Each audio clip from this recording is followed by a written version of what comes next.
మహబూబాబాద్ జిల్లా గార్లపట్టణ కేంద్రంలో ఉన్నటువంటి 30 పడకల ఆసుపత్రిలో గత 5 రోజుల క్రితం వరకు 16 మంది వైద్య సిబ్బంది ఉండగా డిప్యూటేషన్పై వచ్చిన వారిని ప్రభుత్వ ఆదేశానుసారం వారి వారి స్థానాలకు మరలా పిలిపించేశారు. దీంతో స్థానిక ఆసుపత్రిలో వైద్యం చేసేవారే కరువయ్యారని మండల ప్రజలు వాపోతున్నారు. మండల వ్యాప్తంగా 40,000 మంది జనాభా కలిగిన ప్రజలు తీవ్రంగా ఇబ్బంది పడుతూ ప్రైవేటు వైద్యులను ఆశ్రయిస్తున్నారు.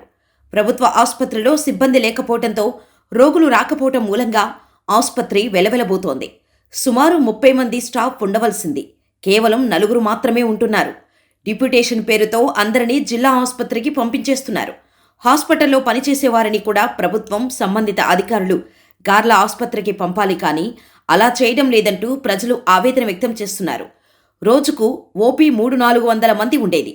దాదాపు 4 రోజుల నుండి 60 నుంచి 70 మంది పేషెంట్లు మాత్రమే రావడంతో సంబంధిత ప్రభుత్వ వైద్య అధికారులు, ప్రజాప్రతినిధులు వెంటనే చర్యలు తీసుకొని గార్ల హాస్పిటల్లో డాక్టర్లు, వైద్య సిబ్బందిని పెంచాలని ప్రజలు కోరుతున్నారు.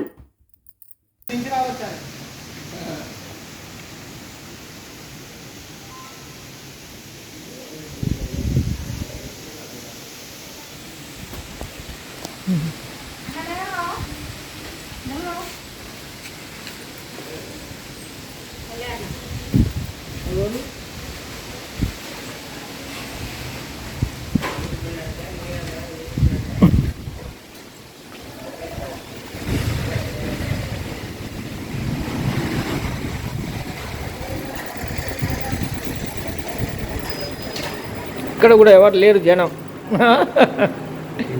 అట్లా అంతే.